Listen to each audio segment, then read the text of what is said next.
on. You'll see. Don't worry. Okay. Hey, Does that mean everybody. we're live? Welcome back to The Gold Mine. And yes, we are live. Thank you, Shaun. It is another fantastic show for you guys lined up today. We have the state of the collective. We haven't done one for about 6 months, and I really wanted to get a sense of where we are and all that good stuff. But before we get into anything, y'all should be doing the things. Like the show, subscribe to the channel, hit the notification bell, do all that good stuff. Get your emails whenever we go live. Of course, Wednesdays for The Gold Mine and Fridays for The Collective. Now, we can jump into some intros, I guess, right away. Do we really need intros right now? But Seb, I'm going to ask you, how's life out in Coquitlam? I think you're still out there, right? Yeah, it's been pretty hectic, pretty busy, but good. I'm heading out to Alberta tomorrow for a few errands, drop a load off, so to speak, and we're coming back here and heading out to Hawaii for 10 days, and then coming back, and then the whole move is happening after that. So yeah, it's been a bit of a whirlwind, but a good one. That's awesome. Going to be an Alberta boy pretty soon. I'm going to take you out to get one of these bad boys. It's going to be awesome. Shaun, you're out in OPJ, man. How's the Pegasus jump going? Fantastic. To the point of the conversation that we're going to have today, I do have a few things to throw in there based on being at Operation Pegasus Jump and all the feedback that I've got from the troops. Lots of feedback. So maybe we'll dig into that a little bit today. Absolutely, we will. And look at that. I was going to ask if anybody had any comments or questions right off the bat. You can throw them in the comment section, but Daniel Labante's in there. He says silent, but always good to listen to y'all. Good to see you, Daniel. Now, let's just dive right into it right off the bat. I have three main questions, but I'm going to hit the first one right now. Is how do you feel so far after 18 months of the collective? How do you feel it's gone so far? Seb, I'm going to hit you first. What are your first thoughts on this? Mm-hmm. Yeah, nothing's changed for me. The validation that we're getting from the external world in relation to collective, to me, is pretty irrelevant at this point. I see it as an investment in the next generation, in the people in the collective, which is precisely where the name comes from. But I do believe that it's an extremely powerful platform and an extremely powerful group of individuals that we're able to assemble over the course of the last 18 months. And it's elevated every single one of us, and it's elevated most of the guests, if not all of the guests that have been on the collective. And I know that because I'm having these conversations behind the scenes, as Shaun has alluded to, with Pegasus Jump, and getting some feedback from people. And the feedback has always been extremely positive, very constructive, and all of the things that we're already doing, which is introspection and making sure that we, evaluate how we're doing, what we're doing, and if we can do it better. And this is no different when we're doing it live, or when we're going to green rooms and we're asking everybody, what can we be doing better? So the show really exemplifies and embodies that. The fact that we're not hitting the numbers that I feel we should be hitting, and that we definitely would be hitting if we knew if people knew exactly how much value there is in this, is just a matter of time. And I'm still, consistently will stick with that narrative. I do believe that there will be a time where this thing blows up, and when it does, everybody will be going backwards. So I love being engaged in it, obviously, but I love what you guys are doing. It's amazing. Yeah, I feel very similar to that. Shaun, what are your first thoughts on this? Well, my first thoughts are based on what Seb just said, and that is, I'm not overly concerned about it blowing up, but it'd be nice if it did. When it does blow up, I really appreciate what Seb said. People will be able to go backwards and take a look at the content. And so Seb said that to me very early in the show, very early in the inception of the podcast. And I believed him. And I still believe it to be the case, that the work that we're doing right now is going to eventually be good for people who can go backwards and listen to all the wisdom from all the guests that really do deserve to be heard at a much larger scale. And I'll leave it at that for now, because I've got lots to build out from all the feedback that I've got from all of the people at Operation Pegasus Jump and in my DMs, of course, but I think we'll get to that a little later in the podcast. Yeah, it is it's a beautiful thing to watch, actually. And initially, I agree with both of you guys that this will happen eventually when people start to figure it out. When the network kind of expands, there's going to be a tipping point where all of a sudden the views that we're expecting or whatever that'll happen, and I'm not too worried about it. Initially, for the first few months, I was really worried about it. I was trying to figure out how do we get the views, how do we get these things, and then I can't remember who told me. It might have been Seb or you, Sean, but I can't remember what it was.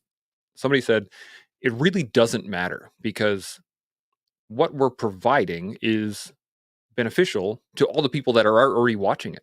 So it's a win basically every day that we show up and people tune in and they watch and they're like, wow, that's really awesome. So I'm quite happy with where we are. I'm quite happy with what we're doing. I think we're hitting the right markers within the demographic, and it's just a matter of continual development. I can't think of anything else. And I do want to get into this concept of the DMs and what we've been hearing from people in the background, because I get DMs on a pretty regular basis about a particular episode, or I see the comments on the YouTube channels, and I see all these things that are people like, man, that was a great discussion. Holy cow, did I ever take a lot from that? And I ask the same question every time. What was your biggest takeaway? And the answers I get are really developed in that they're taking away so much more than just, oh yeah, it was awesome. It was great. It was, they're just developed answers. I can't describe that too much more. But what have you guys been seeing in your DMs, just in general, Seb? Oh, sorry, I muted you. Yeah, no, absolutely. I got some background noises going on here a bit. Yeah, it's been exactly as I described it as in my DM. I mean, and sometimes I think there may be a reluctance to come out and say like, "Oh, this is amazing. It's really helped me," or because there's still, unfortunately, there's still a stigma around admitting that something helps you. And we're talking about mental health stigmas all the time. I mean, if there are insecurities in somebody's life, and they're even having a hard time, and this at a very fundamental level, they're having a hard time even admitting that something like the collective helps them. Sometimes having an outlet like yourself, Chance, or Sean, or myself, to be able to send that to someone that's engaged in the process, so that the information can be passed on, but also so that they're not necessarily highlighted in doing that. I think that there would be a ton of value in obtaining permission and cropping some of those, and maybe have them in a reel, or have them, because I receive a lot of them, and I'm sure not even nearly as much as the two of you. And so I can only surmise that we could probably put together a pretty good little sort of reel or something that really exemplifies some of the stuff that people have said. And I think that a lot of people are reluctant to engage in it simply because there is so much material out there. There is so many things out there. And sometimes I feel, for example, let's take any show that has 10 seasons, right? If you've never started on number one and somebody comes in and they're like, hey, have you ever watched, Game of Thrones? And you're like, oh man, I'm like 16 season out of it now. I don't know. I'm making numbers up. Clearly, I've never watched it myself. But I think what's important to understand with the collective is it's not how this is. This is not a continual conversation. Those are individual conversations. You don't need to start at one. You don't need to start at the latest one. You can start right in the middle and pick one that's that's good for you, based upon the description or based upon somebody else passing it on to you, or whatever the case may be. So you could literally start in random sampling of everything and not have to worry about continuity. That is a massive bonus. But I think having that conversation also would help in telling people, listen, it doesn't matter if there's 400 episodes. You can start anywhere at any time, at any point, and you'll gain incredible insight and value from all of those guests. That is a great point. And it's 100%. We are at episode 392 right now of the collective. 393 will be on Friday, and then the gold mine, I think we're in 20s somewhere. I haven't checked lately, but we're over 400 total. But it's getting up there. It's crazy. Shaun, thoughts on this? Yeah, I'm glad you raised that point, Seb, because I failed to say that. In fact, I don't even really think I put that together as a concrete thought of, man, just drop into any episode.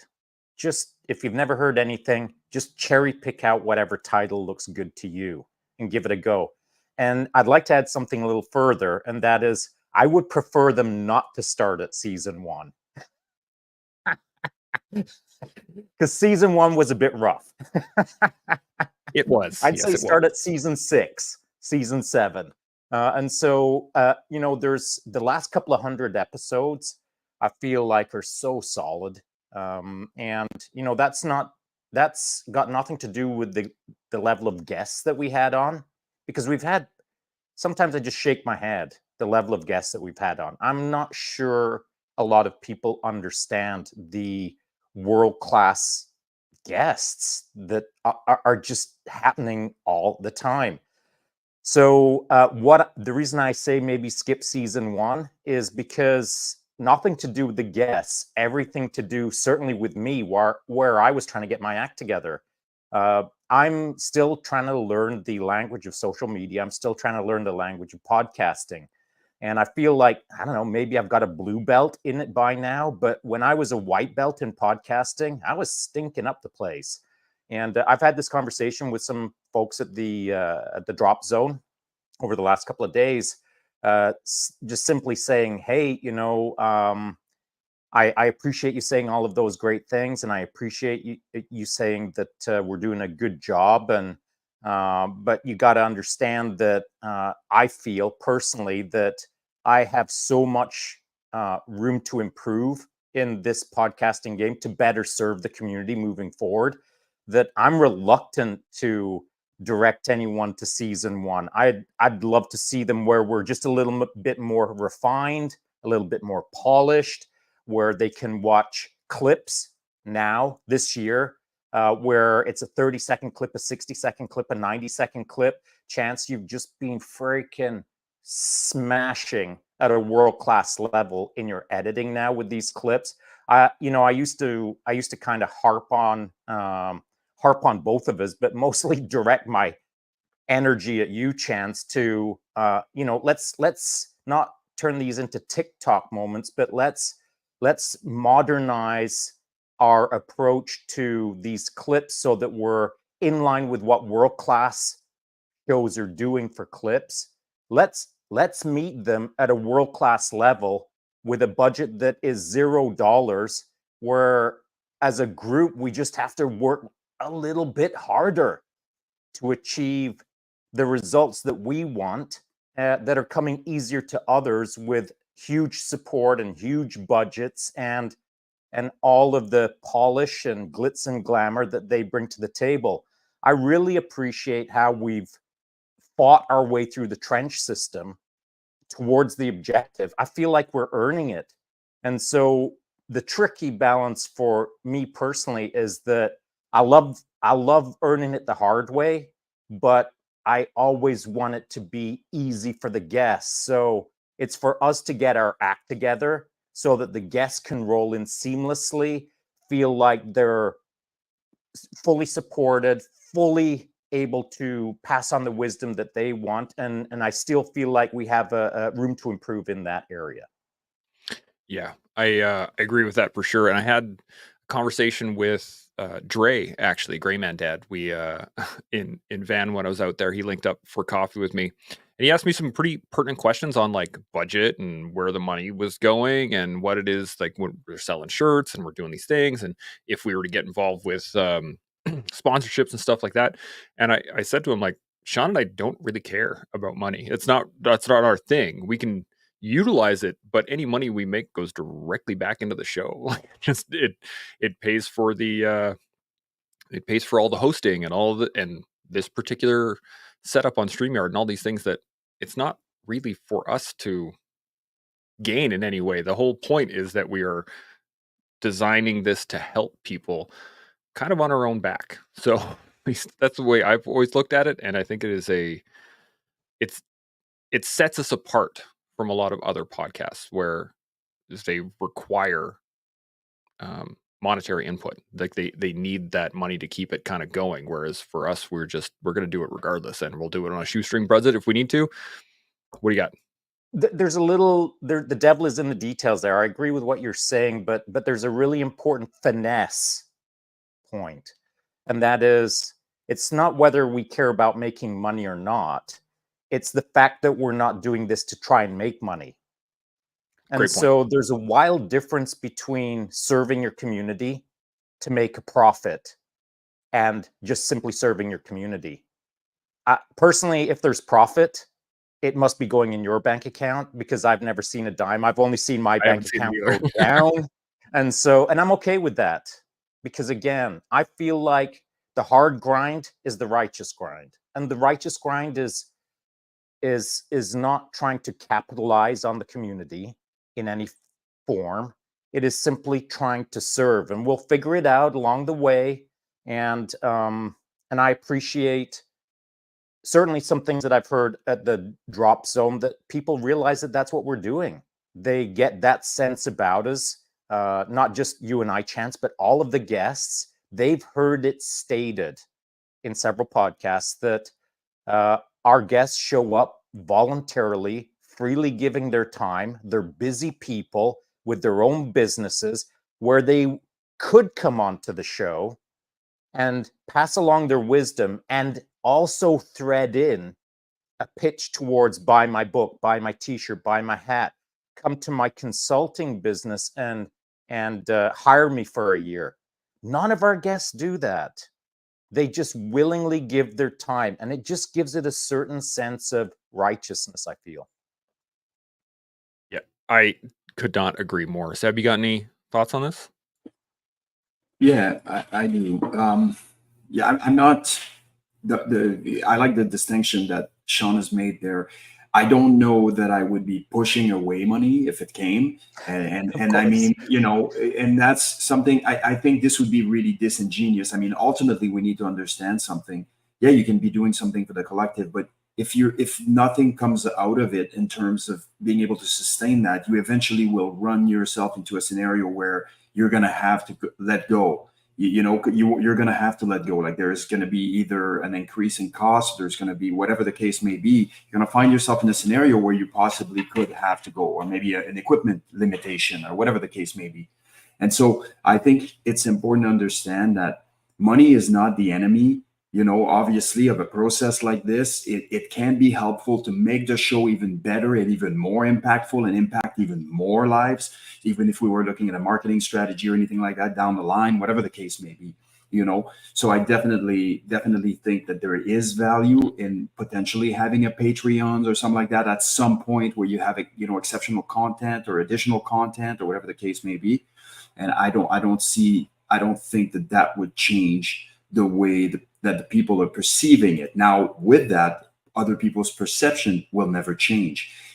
Some people out there are going out and yapping and flapping their gums that you guys are doing it for money, or that we are doing it for money, or that we're out there in the social media world to do this for money. And these guys are the type of guys that do not spend the time listening to what it is that we're pushing out, and then they're doing this on account of their own bias and insecurities. And that's never going to change, whether you take money or not. So the controlling of the external perception is really a futile endeavor. I think what's important, though, is the authenticity. And that's what people are getting. And that's what people are reporting on when they're at Pegasus or in my inbox or somebody else's inbox. There's an important nuance there. One of the things that, I think we also ought to consider is that some of those guests, in my opinion, are and not to be insulting or anything, but some of them are getting a free ride, right? Like they already have a lot of following, they already have a lot of exposure, and all of those things and all of those reels that are being pushed out and all of this content that's being pushed out as a result of them sharing their views and thoughts on the collective are really self-serving, right? And I'm not suggesting they are doing it for themselves. What I am suggesting is that actually does something for them that's positive. And so I do believe that we have not optimized the way our guests are reposting and sort of milking their appearance on the show, for them to, because if you have 1 million followers and you come on the show and you for a week are releasing little snippets, little clips, little whatever, you're really helping the show. You have the potential to help the show massively on account of the amount of followers that you have. But I do find that a lot of people that are operating in the really higher spheres of social media are really, really good at self-promotion, but not so much at helping everybody else along the way. And I think that that's something that we, as a collective, as a group, we need to be alive to, because that is slightly problematic. So if you are listening to this, and if you are a contributor to the collective, and if you have been on the show, if you have benefited from it, if you intend to be, again, just consider all of you as a part of a team that proliferates the collective. All of the messaging and the reason why you love coming on the show and do the things you do and engage with the guys needs to be out more. And if you have the social media platform to do it, please help us. Help us send the message out. Help us. It's just, I do believe that there is perhaps a misconception around how the show is sort of fanned out, or how successful it is at each and individual episodes. And you can look at the views, but sometimes that's misleading, right? Because of the fact that people click and click off, click on, especially on social media, on Instagram or whatnot. Anyways, my point is, if you're coming here and you think there's value in this, and it really helps you on a personal note, and you have the ability to help the show back, that's what this is all about, and we can really beef up the amount of impact we can have in the collective. Anyways. Yeah, I agree with you. I pulled up the guest list, and I haven't updated it since 5 May, and we're at 721 guests total overall. That's not unique guests. Unique, we're at 190 plus right now, obviously, since the 5th of May. But these are continually increasing, because the more people we have, the more thing. And you bring up a great point in the fact that one of the coolest things I've noticed from the collective is the collaborations between the guests.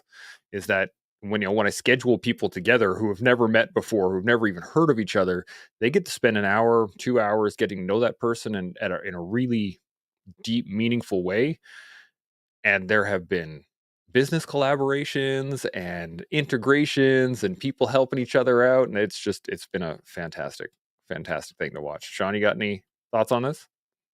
I do. And it's, again, building off of what Seb said. I mean, I'm so focused on just trying to serve at a better level that marketing isn't even it's barely on my radar.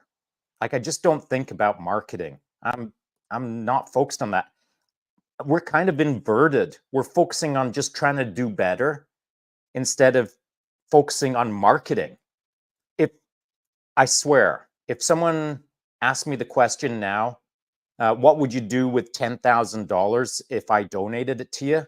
I wouldn't have a plan, because in my head, all I think is trying to control our loss of money, not what would we do with some money. And so what people have asked me fairly regularly is, how can we get the collective on the road? How could we have some of the sort of the core group, which would be the three of us, of course, and several other people who certainly Canadians would want to go and spend time with around a campfire, as an example. This is what is being proposed to me: is I would love to have that and that person come to my town, hang out for a weekend around a campfire, and it might just be all men, is what has been proposed to me. And with no agenda, with no fixed delivery of specific content, just a gathering of people with like-mindedness to see how we can grow over the course of a weekend by just being around each other. And so my response in all of these cases has been, I'd love to do it. I'm now capable of traveling across the country whenever I want to do these kind of things, given that I'm supposed to be retired, but I don't have the budget to do it. And so if if we could have some costs covered so that we could go and do these little roadshow camps across the country, I'd start tomorrow. I'd start yesterday. I feel we're ready to do that now. It's just a matter of capitalizing it. But that's not $1.50. It's not $1.75 to do. It's a lot of money. And I wouldn't want it to be a one and done either. Which city would you go to if you could only do a one and done? Like, you'd have to do it in 10 places across the country kind of thing, maybe 20 places. But if you could only do it once, if someone gave you $5,000 and said, really contain your costs, live on rice and beans, sleep in the ditch in a tent, and put on a weekend camp with $5,000, which city would you choose? And then how unfair is it to others that you didn't go that place instead of this place? And so if we were going to do a kind of a traveling road show, it would have to be capitalized to a degree where I felt like everyone got a little piece of the action. Yeah, and this is the tough one, is the fact that, yes, you're absolutely right. If we're gonna do a traveling roadshow, it would need to be a traveling roadshow. Like, we'd have to hit all the different spots along the way, because we have people that are part of the collective from coast to coast to coast to coast, and in other nations across the pond, right? Like, we have people that are joining in from all around the world at this point. So to limit it to one area would be challenging. But again, to what you're saying, I think the best way to start in terms of a physical gathering is to bring people in rather than us go out. Because if we bring people in, at least, then we're limiting the cost, similar to Pegasus jump, right? Like, they could do a Pegasus jump in BC, and then they could do it in Alberta, and then they could do all that. But it makes more sense to bring everybody into the one location, because that's where all the stuff is, that's where all the gear is, that's where all the teams are. So again, these are all kind of hypotheticals at the moment, but this is all where I think we'd all like to go. Seb, you got any additions to this? Yeah, I do. I would love to do a collective traveling roadshow. It would be amazing. But one of the things that I think we might be looking at is, say, have an annual collective camp, right? So we start with something like this, or a biannual collective camp, one on the East Coast, one on the West Coast. I'm saying this like this, with absolutely no investment one way or another in where we do it or whatever. It's just an example. But I think that having a traveling roadshow where you're going from town to town and doing all of the things and connecting, that is the ultimate goal, right? Like, if you can achieve that. But there might be a way to scale that prior to us having the ability, fiscally or otherwise, to engage in something that big. But imagine this. Right now, it's hard for us to even fathom what that would look like, because we have no idea what one camp would look like, how much it would cost, any of the logistical issues associated with that, any of the stuff we want to do. Nothing's fine-tuned, all of this stuff. And maybe it's just us hanging by the campfire, or maybe we bring extra value and we hang by the campfire, and also we do, this, that, and the other thing. And so I think that for us, if we're going to flirt with the potential and the possibility of developing this into something that's mobile, that can go around and touch many peoples and many nations, for all I care, I do think that maybe starting with one event and building it up and getting, sort of getting a response from people, and what are some of the things that we can improve upon, all those things as we normally do. And then we say, okay, cool story. We've had all these people come in, we've charged a base amount that was simply to cover cost of whatever. And now we're running another one, but this one, everybody's now heard about it. So now this one, there's a lot of demand. There's a lot of people that are very interested in it. And so now we go on and we, put on the next one. And so now we're starting to build some momentum in relation to that specific modality, which is traveling roadshow, right? And so I wouldn't discount it, because if we start here, we have to go everywhere. No, we can start here and do it just here until we can do it here and here, and until we can, do it here, here, and here. If that makes any sense. Yeah. Yeah, 100%. I do want to just reach out to anybody watching. If you guys have any thoughts on anything that we're talking about, put them in the comment section. We can engage those right away. I do want to hit on these right here. Daniel jumped in and he said, the only thing that I think would be nice, and it might already be there, is having a category search bar, which I wrote down. I'm going to work on that right away. Example, if wanting to get a POV regarding transitioning, boom, here are the episodes to watch, which 100% I'm going to start working on that right away. And then Glenn jumped in here. Glenn, my dudes, sorry for joining late. Y'all are looking good. Good to see you, buddy. Great to hang out with you and chat with you in when I was out in Vancouver. He actually gave me one of these bad boys. Van please. Right on. So, now I got a bunch of patches. I'm gonna have to put a little patch board back here and start here we go. Here we go. Got some stuff in the background. Yeah.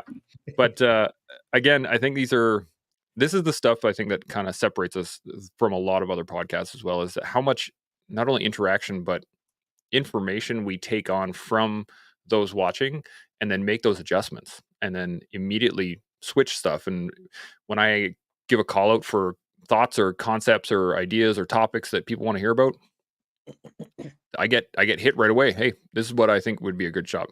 Hey, maybe we should do this. Maybe have you guys thought about doing one of these ones, et cetera, et cetera, et cetera. And that's the input from the collective has been fantastic. I can always use more. So if you guys got ideas, hit me. But it has been really, really cool to not only interact pretty regularly, but take on the information that people are giving us. It's fantastic. Shaun, what have you been getting out of the drop zone in terms of well input? That's great timing, because you are allowing me to launch into your point, which is we do take feedback in real time, adjust based on that feedback. We're I would say very guerrilla warfare in that sense. We're highly fluidized, highly adaptable. Anyone who's watching this show right now or later today, what you're watching is a result of what you've asked us to do. This is the collective that's driving the collective. It's not one guy, two guy, three guy, five guys, seven guys and four girls. There's nobody that is really that owns this show. The collective owns the show. And so when I was at the drop zone towards the end of the day yesterday, one of the last conversations I had, and I've had many, the last conversation I had was with two young guys who are actively serving right now. I won't mention what branch they're in or what their capacity is, but they both follow the podcast, and they were really keen to just have a conversation. And I asked them specifically, boys, this is what you can do for me. I would love both of you, based on the conversation that we've just had and the back and forth that we are now aware of, hit me up within the next 24 hours.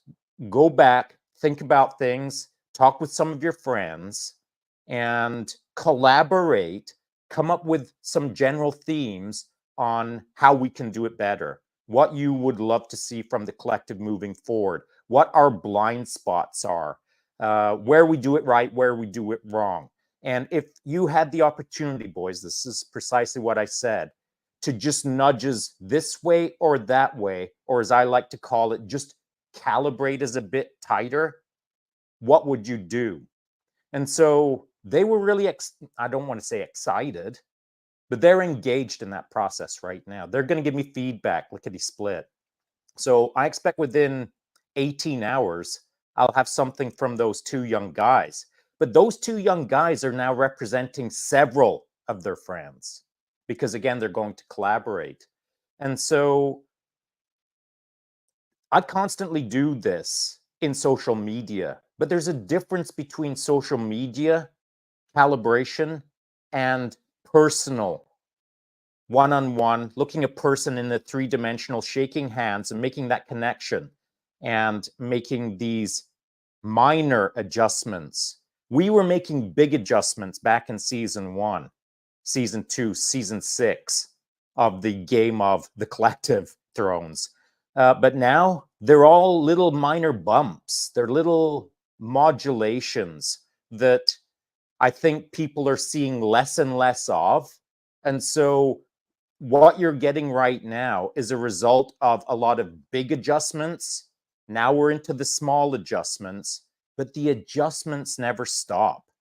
And so I guess I'll wrap it up with saying that if there's something that you wish was on the Collective podcast, your wish can come true.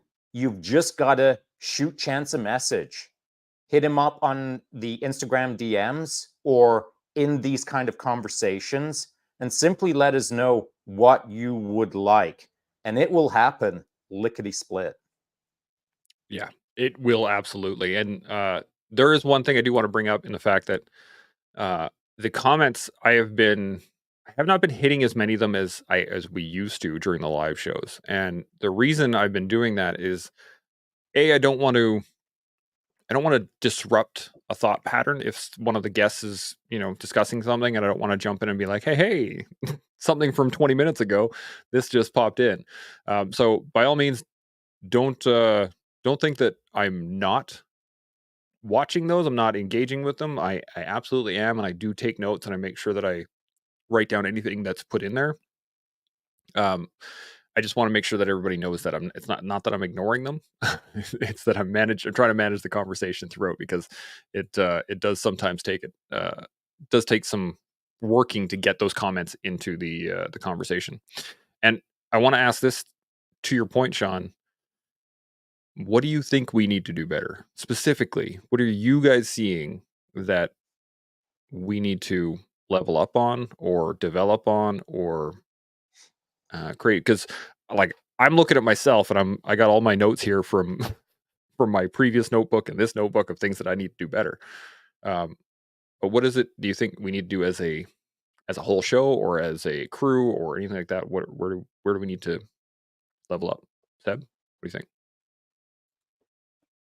Well, for me, I think that the leveraging, so to speak, of people and their platform and the people that we give opportunities to, because it is an opportunity, and they will inherently gain out of that, even though the goal is for them to provide to others. We all end up gaining in the end. And so I've already mentioned this, so I'm not going to beat a dead horse.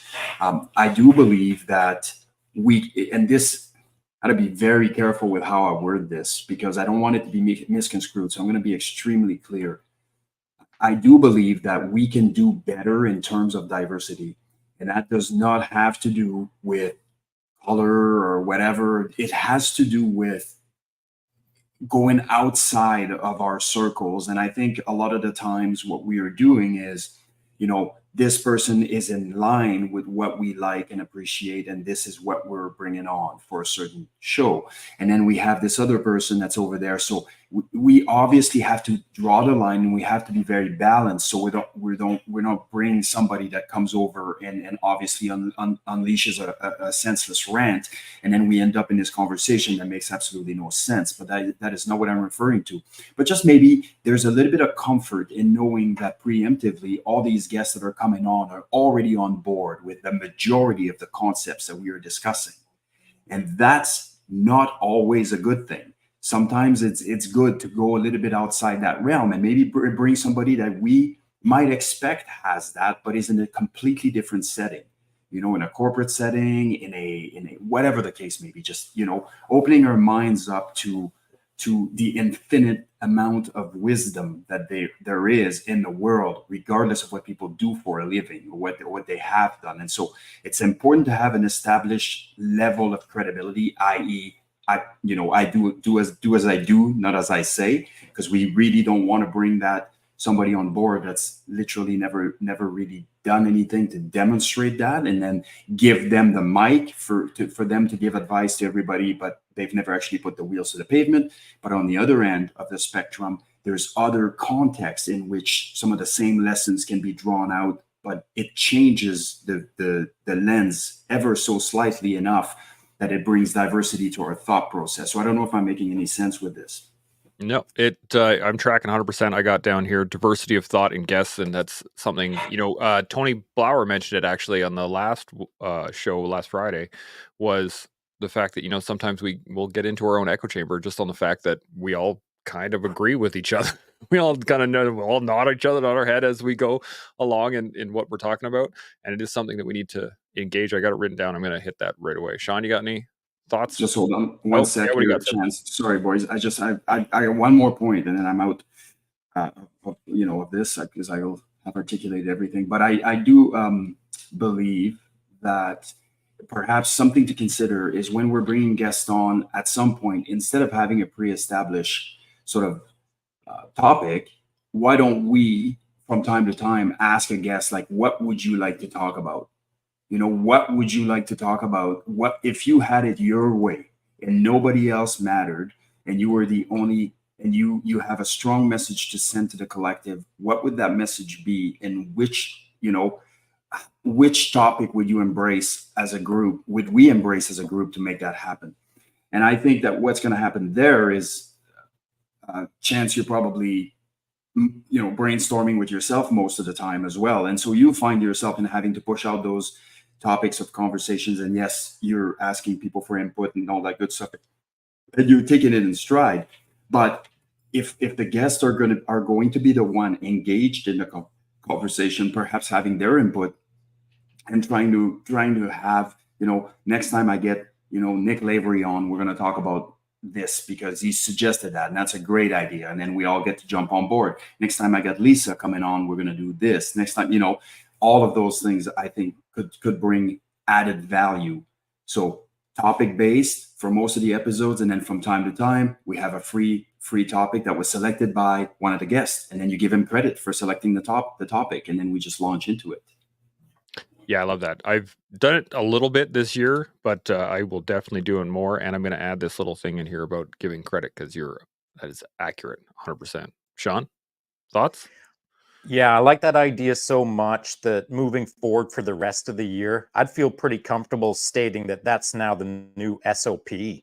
Like, I would love to liberate the guests to be able to talk about stuff that they're really passionate about, that is in line with the betterment of our viewers, in line with the betterment of ourselves when we attend the podcast live, and myself personally gain in that moment. So I mean, we can talk about it in the green room, but as far as I'm concerned, I'd love to adopt that immediately as the new standard moving forward for the rest of the year, just to see how it works out, just to get the feel of it. I mean, now to Seb's first point, because that's out of the box thinking. I mean, to have the guests' preferred topic of conversation drive the show for the rest of the year is something that we've never done before, and it's a fresh look. It's a fresh feel. It's a way for us to integrate the correct amount of guest topic versus Chance's chosen topic, which we can modulate in 2025. And so, out of the box thinking is critical. So that second point is out of the box thinking. Your first point, Seb, of we need to perhaps expand the footprint of guests, again, is out of the box thinking, out of our preferred box.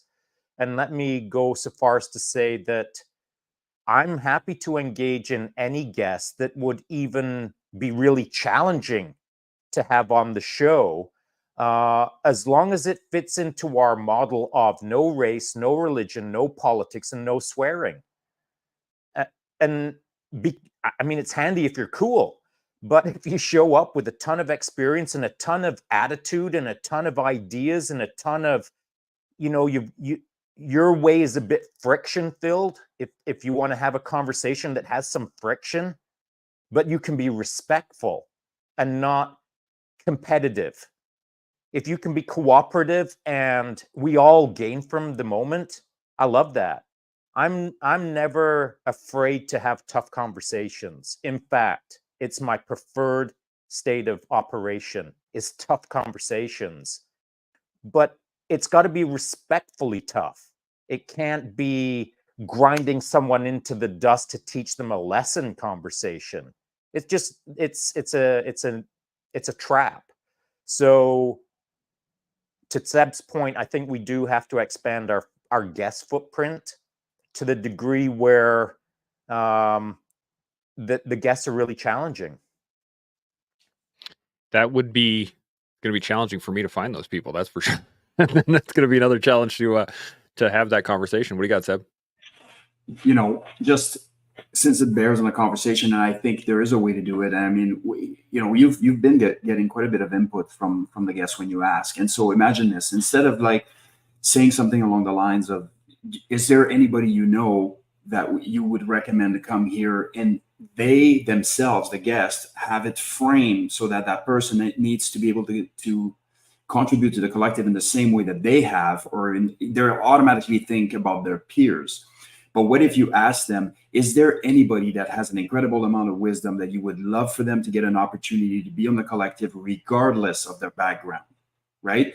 Like it could be somebody that runs a bread factory. It could be somebody that whatever, it really doesn't matter. It could be somebody that delivers mail. I've had some of the most insightful conversation with some people that have chosen certain path. And the fact that they've chosen certain path isn't a testament to their lack of ambition. Sometimes it's a reallocation of priorities. And I think that judging people on their professional accomplishment in the way that we sometimes inherently do is a problem. Like there's a lot of smart people out there. There's a lot of people with incredible wisdom. And there's a lot of people that prioritize things differently. And it doesn't make them any less valuable. Quite to the contrary, it makes them very valuable. And then it makes them relatable, and it makes the show relatable to people that have different types of personality. And so, an open call, like if your mother-in-law is like the most wisdom-filled person and she is capable and interested in partaking in the show, let's bring him on. Let's try something, I am down. Wholeheartedly Yeah. agree. Yep. 100%. Shaun, you got any specific things that we think we need to do better? Well, yeah, I do, and they're not so directed that we could implement them right now. They're general statements, and they're based on some conversations that I've had over the last couple of days at the drop zone. And so, again, I'm thinking of the two young fellows that I talked to at the end of yesterday, where I asked them specifically if there's any blind spots. And usually, how the conversation goes with anyone who's familiar with the collective when I ask these kind of questions is they defer to no, you guys are doing amazing. I love it. I wouldn't change a thing. I learned so much from it. I never miss an episode. And to that point, I was going to the porta potty yesterday, and there was a guy walking towards me this way, and there was a guy at my 6 o'clock moving up this direction. So I kind of stopped and looked at both of them as they vectored in on me, and they were both there to simply say that we love what you guys are doing. And so but it doesn't show in the numbers. It shows in the conversations that I've been having over the last little while. So when these folks have been talking to me over the last 48 hours, I just keep hearing how much they love the show and don't change a thing. However, I'm not satisfied with that because there's always room for improvement. The relentless pursuit of excellence is generally what this show is about in my head. And so I don't settle for that answer. I hold them not accountable, but I dig deeper until I start getting to some meat and potatoes of improvement. So it takes a little bit of clawing at the you guys are doing really well to get to little things. They're just tiny little comments. It's minutia improvements now that people would like to see. And generally speaking, and it's a struggle to say, and it is simply this: the biggest thing that I keep hearing is we just have to own what we're doing. We have to own more of how well we're doing. We have to actually verbalize at a larger marketing degree. And I don't have a marketing degree. And so we have to somehow figure out a way to let people know that people really appreciate the show. And I don't think that's a message that I've been putting out very well. And I don't think the collective as a whole has found a way to explain the impact that we've been making.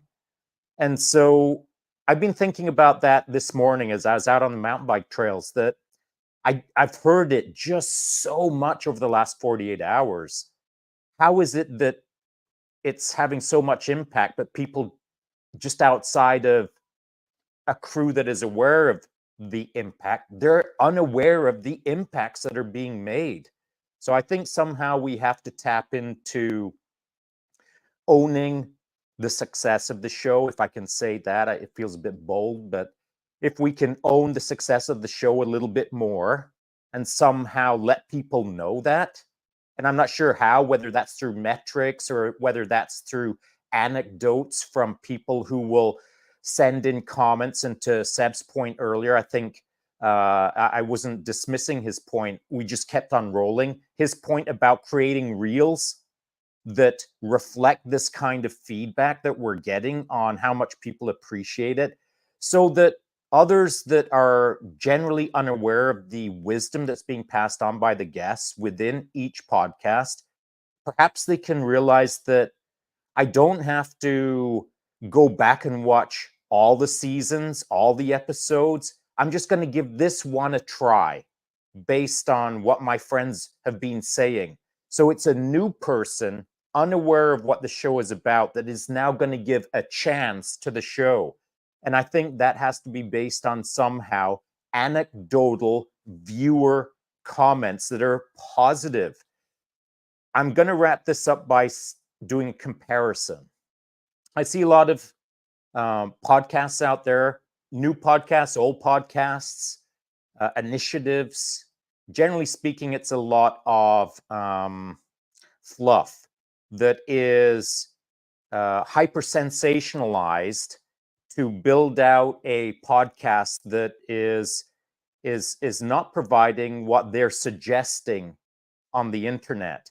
And so what I'm saying is there's new crews out there that are overinflating their abilities on the internet, representing themselves as something that they're not. Whereas what we're doing is we're underrepresenting what we're doing. And what we're doing is actually pretty kick-ass. But we just don't flare it out. We're not braggadocious about it. And so a lot of the internet is pushing an overinflated message sometimes, and we're pushing an underinflated message. And somehow I think we have to adjust what we're doing based on what I've heard over the last 48 hours of how well we're doing. I don't think we're stating it loudly enough. I could not agree more. And Seb, I'm gonna hit you real quick here. I just have a quick story. I sat down with Travis Bader at Silvercore headquarters, got to do a recording with him, which was super awesome.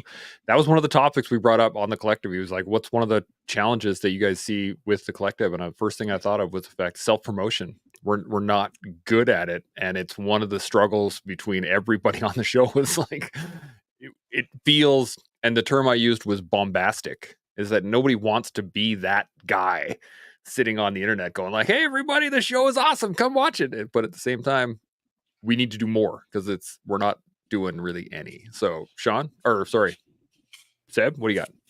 I know we look alike. Just you guys the same. To reiterate the point that I was making, that Shaun reinforced, that we all agree on. I think, just imagine this, and as Shaun was describing this, I was thinking this way.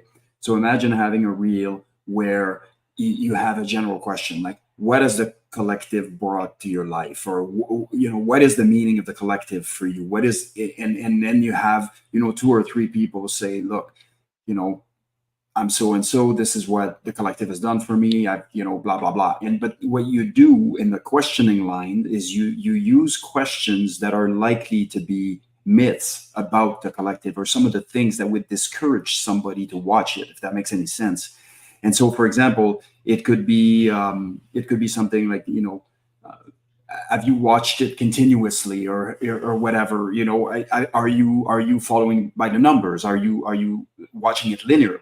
And now you'll have somebody coming on saying, no, you actually don't have to, because this, and this. And you can splice all those things together to build up a 3-4 minute reels of all these people that we have, these amazing people that we have that love to support us and love to to engage with us, and for them to be doing the talking in the marketing, so to speak. And so I think a lot of those people are, again, and that's the propensity that we have as humans, is we relegate whatever needs to happen to an external person. And if you're somebody that's on the other side of the collective, and your thought process to help the collective is to tell the collective people that they need to promote more, then you fail to recognize that you could be promoting it, right?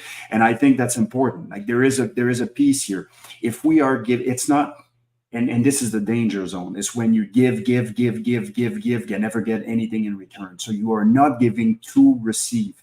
But from a sustainability standpoint, it's important to have a little bit of back and forth so that there is a balance there, a sort of a state of homeostasis when it comes to, the relationship that you have with the people that you are helping. You don't get to just consistently take. You don't. Like, I don't care where you are in life. And if you feel that that's the case, you have a feeling of entitlement, then you should not have that, right? So for me, it's all about, these guys are doing this for free, or these guys are doing this out of the goodness of their hearts, or because they want to help and do all this stuff. What can I do to help them out a bit? Am I doing everything I can to help promote the show? Am I doing, when I'm watching it, if I'm watching it religiously, do I post on my stories that I'm watching the collective? Do I post clips of the collective? Do I, those things, those questions have to be answered. And there is a lot more process owners in that than just us. Ask not what the collective can do for you, but what you can do for the collective. I like it. I like it a lot. Now we're running short on time, so I'm going to ask you guys one more question. We're going to use it as our final thought here, and it is very simple. Where do we go next? What do you guys see for the next 6 months, next year, next 2, 5, whatever? What do you think is our next big step? Seb, I'm going to come right back to you. What do you think? Well, I'll go back to the retreat. I think I would love to see that. I would absolutely love to see that. And imagine having guest instructors such as you guys, and the Travis Bader of the world, and some others coming in and really put on together a multi-flavor, multi-dimensional and multi-modalities sort of retreat, so that we can all engage with each other. But it's not just sitting by the campfire, it's having group workouts. It's going out on a freaking horseback. It's doing some bow hunting, or some bow shooting, or whatever. Or maybe we have a few resilience sort of presentations from each of the guests, or maybe we have open conversations. Like, all of those things. We do freaking sauna, cold plunge, like, you know what I mean? Like, it's not just a conversation based experience, but an immersive experience where people can come and connect with all dimensions of their wellness, and do so through the lens and the guiding light of people that have been there a million times before, that have had to elevate to a certain level in order to be able to do the things that they ended up doing in life. And so I think that doing that, or having that as a goal this year, and I might exactly know where this could happen, and make this a reality for this year. That would be fantastic, I think. Dun dun dun. I like it. The little bit of foreshadowing coming up. I love it. I love it. Shaun, where do you think we go next? Well, let me play with that foreshadowing, because I agree with that as the direction. It's simply now a case of, if we had an imaginary location in Alberta where all of this could occur, what would the collective want? So, Seb has laid out a few things there, and they're all great ideas. And all of those ideas could be multiplied by a factor of 10 on the things that could be offered to the collective. And so, rather than us limiting ourselves to what we can provide as the next phase, I always defer to, and Chance, I think you can agree that one of my regular statements is, we don't have to figure it out, man. Just ask the collective the question. What's next? We don't have to know. The collective knows. They will tell us. When we started this thing, it started with a blank slate. And I'll say, don't go back and listen to season 1, but the very first episode was January 1st, 2023. And I stepped in front of a microphone by myself and said, generally speaking, I don't know how we're going to do this. I don't know where it's going to go. We're just going to get after it. And you're going to help us. If you want to improve in life, you're going to help us figure this thing out. And so for me, it's always been about, we aren't steering the ship. The ship will steer us. We'll simply provide the fuel for the ship. We'll make it happen. But the collective can help us figure out what has to happen. So if there's a retreat that someone would want to go to, the things that they would like to touch on, whether it is decompression yoga, whether it is getting in touch with your inner child, whether it is the most esoteric thing that you can imagine, to include your wildest dreams. Those are the things that I love to hear. Those are the things that are outside the box. Seb's list that he put across, they're all legit things. They all are in the forefront of everybody's mind. I would ask people to think outside of their box, and what would they like to reach for in a retreat like that? And so where do we go next? The collective will let us know. The collective will let us know. I like that. Maybe I'll have to make a shirt that says the collective will let us know.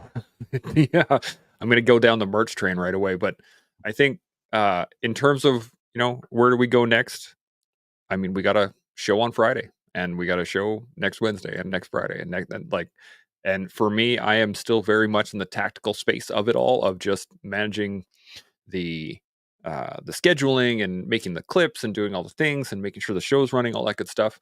So any assistance from the collective is always appreciated. I love getting people to interact, and I love getting the ideas and a lot of the thoughts. And do know, anybody that gives me an idea, I'm going to turn it right back on you and say, how can you do it for us? Or how can you help us get it started? Or how can you engage it right away? Because I got a lot on my plate. So I'm going to be able to do everybody's ideas across the board. There's just no way I can do it. Anything else? Anything still burning in you guys' back of your brains? You guys good to go? I think the overall state of the collective is excellent. I think we're doing a great job. I do think there are always room for improvement, and I can't think of anything else. So I will finish off as we all continue to learn, build, and grow. Chimo, everybody. See you next week. Chimo.